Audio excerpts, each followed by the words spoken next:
The closest thing to a dogma in Judaism are the words, "Hear, O Israel, the Lord our God, the Lord is one. Shema Yisrael, Adonai Eloheinu, Adonai Echad." Israel means literally one who struggles with God. And this notion of struggling God, loving God, but also struggling with Him is a key to the understanding of Judaism.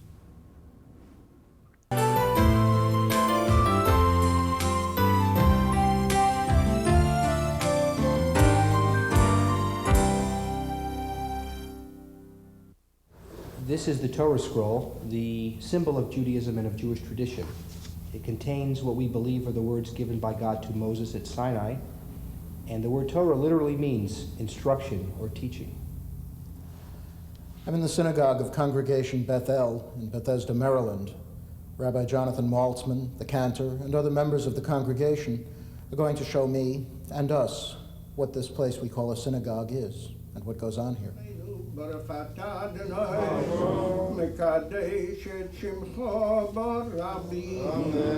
50.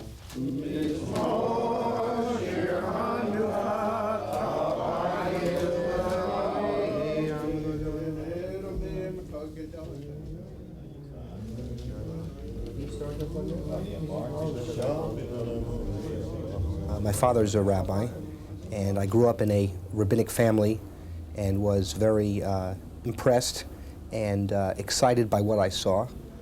And it appealed to me intellectually and spiritually. For that reason, I went to rabbinical school, which is between a 4- and 6-year program following college.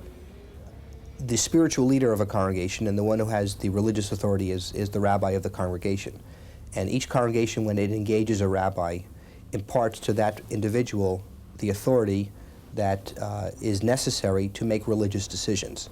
That doesn't involve decisions such as financial ones and so forth, which are made by a lay board comprised of representatives of the congregation in general.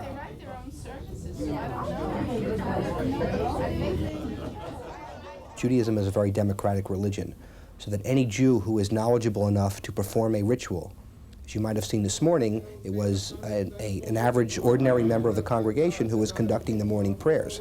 Anyone who is capable of doing it, theoretically, can do anything. And that includes performing a Jewish marriage, a Jewish burial, or presiding over any life cycle event.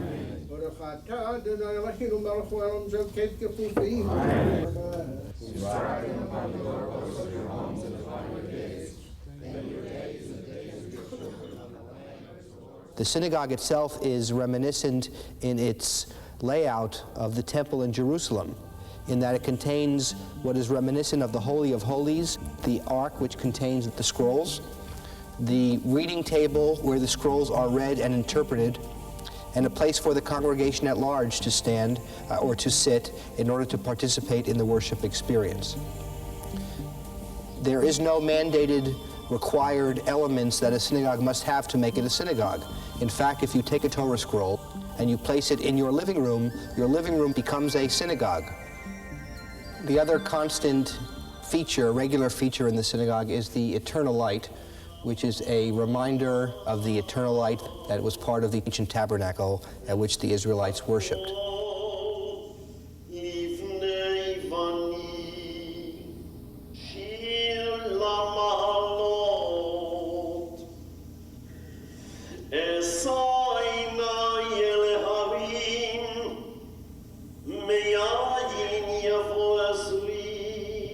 Book of Splendor, which is the classic text of Jewish mysticism.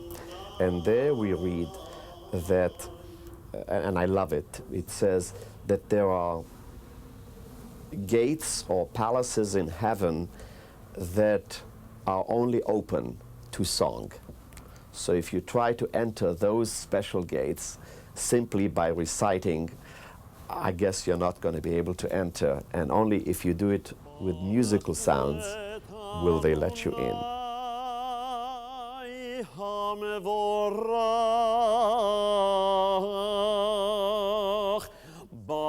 Judaism has a dual ministry of a Rav, of a rabbi, and of a Chazan, of the cantor. And so that as the cantor, I work hand in hand together with the rabbi in conducting life cycle events, such as funerals, weddings, of course the bar mitzvah.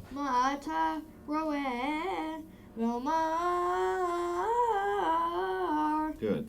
A very important part of my work is to be in charge of the bar and bat mitzvah. A bar mitzvah means that I've come upon the age of being able to do mitzvot, and actually I've become a man in Jewish law, and I'm proving to everybody now that I can read from the Torah and read a Haftorah, and now I'm a grown-up member of the Jewish community. This is an example of a yarmulke or a kippah, a head covering or a skull cap, which is traditionally worn during prayer and in the synagogue. Covering one's head during prayer and at other times is an act of respect to God, a reminder that when you place this on your head, that there is something above you. This is called a prayer shawl, in Hebrew a talit, which is the traditional garment of prayer, and it is worn every weekday morning. It is placed on one's shoulders, in which one wraps oneself literally in one's devotion and one's attachment to God. The practice of tefillin, which are the black straps that are worn every morning except the Sabbath during the course of the morning prayer service. These tefillin or leather straps are wrapped around the arm and placed on the forehead, and within the tefillin we find parchments on which are written words such as love the Lord your God, and a reminder from the Bible to wrap these words literally around our arms and between our eyes. The most important and dramatic point in the service takes place when the scroll is removed from the ark and processed around the congregation and then brought back to the reading table in order to be read from.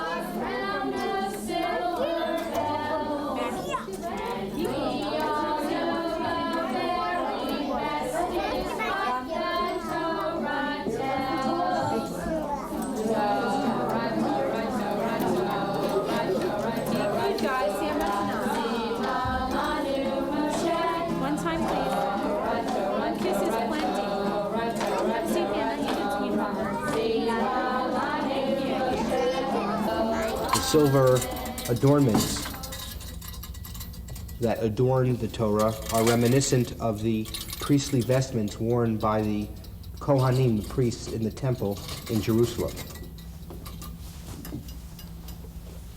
The Torah, after the processional, is brought back to this reading table, and someone who is prepared and trained to chant from the Torah is then called upon to do the actual reading. While the reading is done, a number of people are called up to recite blessings over the Torah. It is my responsibility also to provide a commentary or a lesson. The scroll is treated with a tremendous amount of respect. When it is read from, it is kissed.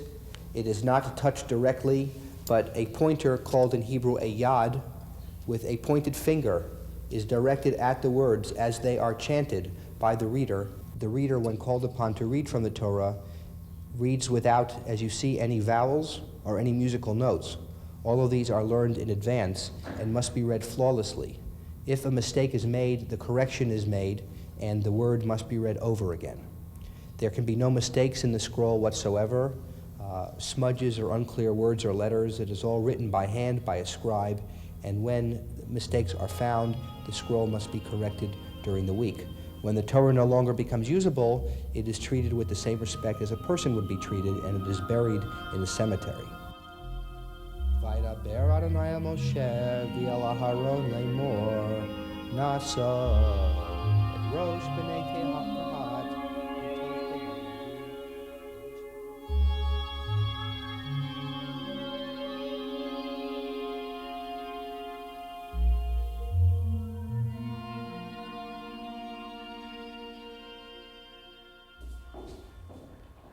The major part of Jewish religious life takes place not in the synagogue, but in the home, where families pass on the traditions of Judaism. Shema Yisrael Adonai Eloheinu Adonai Echad Baruch Shem Kavod Malchuto Le'olam Va'ed. God bless Marky, God bless Didi and Sari, God bless Grandma and Grandpa, and Grandma and Papa, and God bless Mommy and Dada, and God bless all our friends in first grade, and all our friends at the Y, and God bless all the people in all the world. Amen. The Shema is a prayer that we say each night, and it's the last thing we do before Mark goes to bed.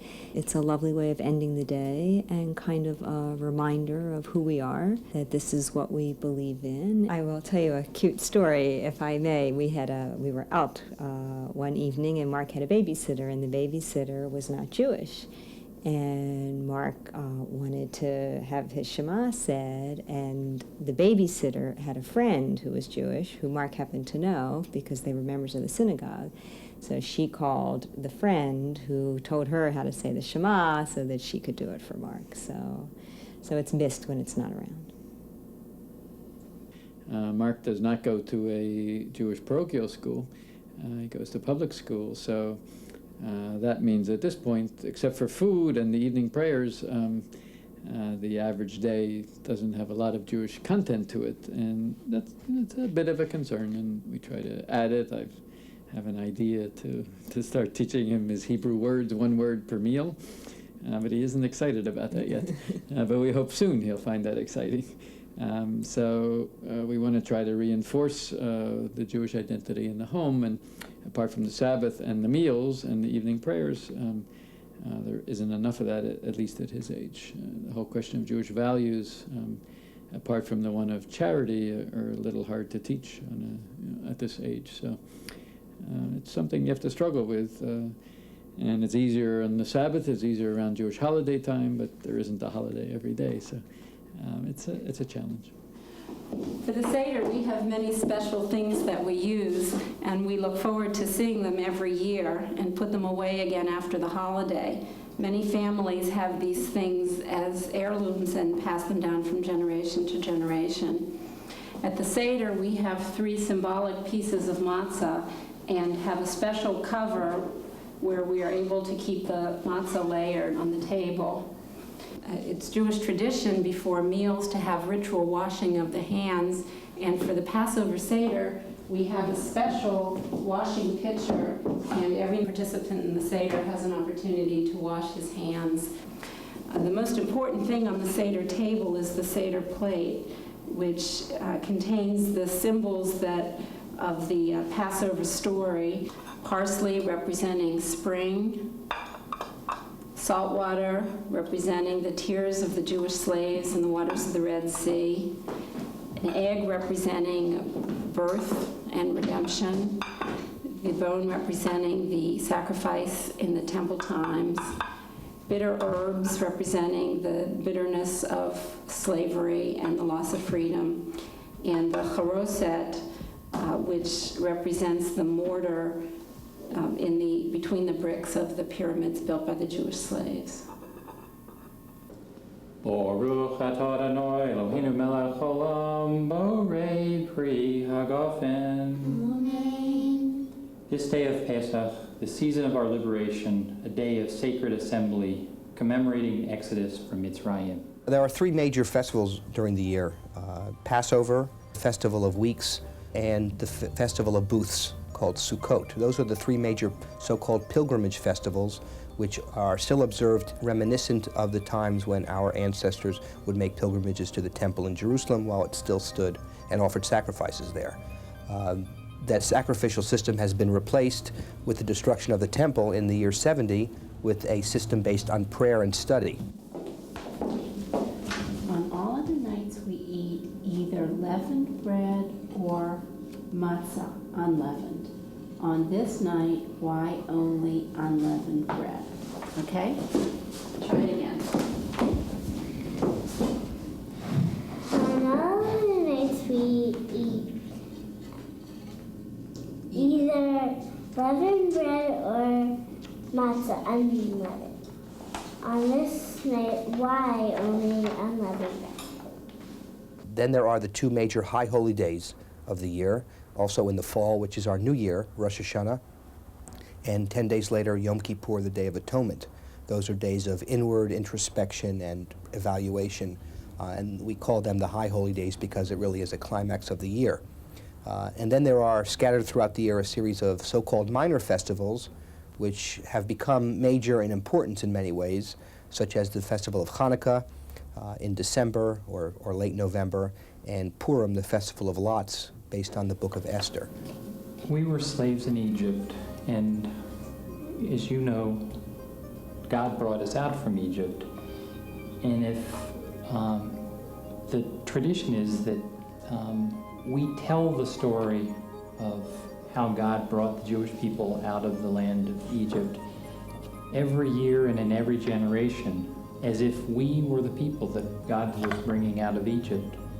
And it's important for us to do it, for Mommy and I to do it, for you and Julie, and it'll be important for you and Michelle to tell your children, because that's how the importance and the tradition of Passover is passed down from generation to generation.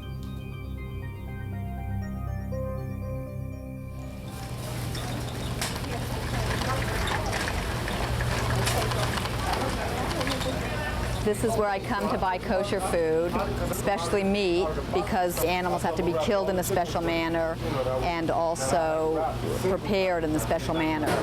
So we can't buy regular meat in the supermarket. There's also a number of other products that one would get here. For instance, things like right here, chocolate chips, because most of the chocolate chips you would buy in the supermarket would have dairy products in them, and then if you baked with them, which would be okay if you were making something that you were going to eat with dairy products, but if you wanted to make chocolate chip cookies, for instance, that you were going to eat with meat or after meat, it could not have any dairy products in it, because one of the most important things about kashrut or keeping kosher is the separation of milk products and meat products. Living a Jewish life is an all-encompassing matter. It involves one's daily life, it involves what one eats, it involves how one behaves in a business sense. The two major areas are, of course, the dietary laws and the Sabbath. And the dietary laws severely limit the kinds of food that one can eat, so it has an impact on your daily life. It also, I think, is a very ennobling practice because it teaches a great deal about respect for life, animal life, the unnecessary imposing of suffering on living creatures. It teaches a sense of discipline and identity, so that when I walk into a restaurant and if I order a tuna fish salad, I'm not just ordering a tuna fish salad per se. I am thinking about the fact that of who I am and what I am and what I stand for.